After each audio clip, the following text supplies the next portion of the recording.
And it is amazing to me how many times people don't give a second thought to the idea that they have choices that they can make at that intersection when they inherit money.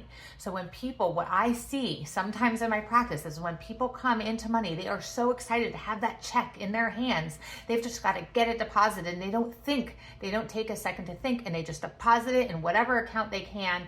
And they oftentimes put it in a joint account with their spouse. Sometimes they know the implications of that, but oftentimes they don't.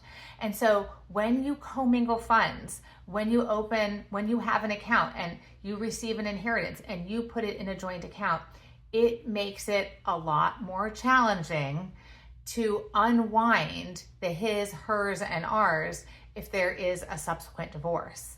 And so what I would like my children to do if they ever come into money from my husband and I is to take that money and put it in an account in their names only. If they want to name their spouse or their beloved as the beneficiary, fine. If they want to take money and they want to go on trips to Disneyland, or they want to fix up their kitchen, fine.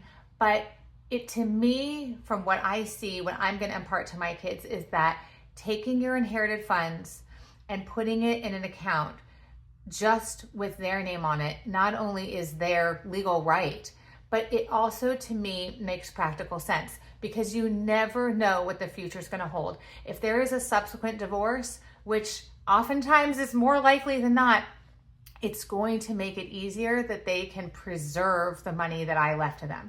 If they got sick and they got a cancer diagnosis and they decided, I have this terminal illness and I want to leave some of the money instead to my sister and to my 2 kids and leave the spouse just a quarter. If the money was solely theirs in their own name, they're going to have an easier time directing where that money will go. I don't think people oftentimes get good or any advice when they come into money. And because of that, they make decisions without thinking, which have oftentimes terrible implications that they regret later. And I want to talk to my kids about these various options so that they know they have them and they can make wise, good, counseled decisions at that important time in their life.